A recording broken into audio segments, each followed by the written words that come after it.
गाजी यूसुफ और लाला की दुश्मनी एक खूनी मोड़ इख्तियार कर लेती है और सैहान के होश उड़ जाते हैं। अगले एपिसोड में आप देखेंगे कि सैहान को जब बस्ती वालों पर होने वाले जुल्म की असलियत पता चलती है तो वो अपने बाप के सामने खड़ा हो जाता है। सैहान गुस्से में कहता है, डैड, मैं आपको एक बड़ा बिजनेसमैन समझता था, लेकिन आप तो सबसे बड़े कब्जा माफिया निकले। गाजी यूसुफ ये सुनकर आग बबूला हो जाता है और सैहान से कहता है, यहाँ से दफा हो जाओ। इधर एलिफ हॉस्पिटल में उन मासूम बच्चों का इलाज करती है जो बस्ती में फायरिंग से जख्मी हो जाते हैं। यहाँ लाला एक खौफनाक चाल चलता है और सैहान को अपने जाल में फंसाने के लिए चंदा की बेटी उजमा को अगवा करवा लेता है। सैहान को जब ये खबर मिलती है तो उसके पैरों तले जमीन निकल जाती है। वो बगैर सोचे समझे लाला के अड्डे पर पहुंच जाता है जहां लाला पहले से उसका इंतजार कर रहा होता है। सैहान वहां पहुंचकर देखता है कि लाला ने सिर्फ उजमा को नहीं बल्कि एलिफ को भी वहां कैद किया हुआ है। लाला उजमा और एलिफ दोनों की कनपटी पर पिस्टल रखकर हंसते हुए कहता है, अब बताओ सैहान, किसे बचाओगे? यहाँ सैहान की जिंदगी की सबसे बड़ी आजमाइश शुरू हो जाती है। लेकिन तभी वहाँ गाजी यूसुफ खुद सैहान को बचाने और लाला से हिसाब बराबर करने पहुंच जाता है। गाजी और लाला दोनों के दरमियान एक दहशतनाक फायरिंग का सिलसिला शुरू हो जाता है। जब लाला खुद को हारता देखता है तो फौरन सैहान की तरफ पिस्टल करके गोली चला देता है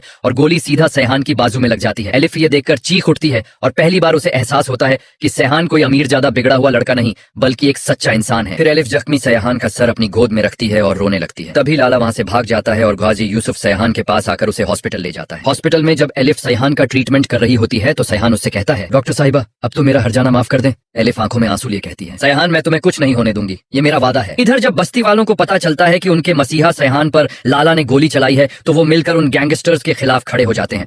बस्ती के मर्द और औरतें लाठियां और पत्थर लेकर लाला के अड्डे पर पहुंच जाते हैं। लाला इतनी ज्यादा आवाम देखकर डर जाता है और भागने की कोशिश करता है, लेकिन बस्ती वाले उसे पकड़कर सड़क पर घसीट लेते हैं। लाला को जब कोई रास्ता नहीं मिलता तो वो पागलपन में खुद को गोली मार लेता है। यहाँ गाजी यूसुफ को अपने बेटे को गोली लगने का गहरा सदमा होता है और जब उसे पता चलता है कि उसका जानी दुश्मन भी मारा गया है तो वो अपनी सारी जायदाद और सल्तनत सैहान के नाम करके खुद अमेरिका चला जाता है और वहाँ अपनी जिंदगी के बाकी दिन गुजारता है जहाँ कोई उसे पहचानने वाला नहीं होता। इधर सैहान को एलिफ से मोहब्बत हो जाती है और हॉस्पिटल से डिस्चार्ज होते ही सैहान एलिफ को प्रपोज कर देता है। एलिफ, क्या तुम मेरी हमराही बनोगी? एलिफ खुशी खुशी सैहान का प्रपोजल एक्सेप्ट कर लेती है। शादी का दिन आता है और सैहान दूल्हा बनकर स्टेज पर बैठा होता है। तभी मरियम एलिफ को स्टेज पर लाती है और सैहान एलिफ का हाथ पकड़कर उसे अपने साथ बैठाता है। तभी मौलवी साहब आकर सैहान और एलिफ का निकाह पढ़वाते हैं। निकाह के बाद सैहान एलिफ को अपने घर ले जाता है और मुंह दिखाई में एलिफ को एक ब्रांड न्यू कार गिफ्ट करता है। इसे देखकर एलिफ बहुत ज्यादा खुश हो जाती है और कहती है, अब तो कंपनसेशन पूरी हो गई ना? सैहान मुस्कुराकर उसे गले लगा लेता है और कहता है कि अब हम हमेशा साथ रहेंगे और फिर दोनों सारी रात एक दूसरे से प्यार भरी बातें करते हैं। अगले दिन सैहान एलिफ को एक नया घर दिखाता है जो उसने यतीम बच्चों के लिए ऑर्फन हाउस बनाया होता है। एलिफ ये देखकर हैरान रह जाती है और सैहान को गले लगाकर कहती है, तुम वाकई में एक मसीहा हो।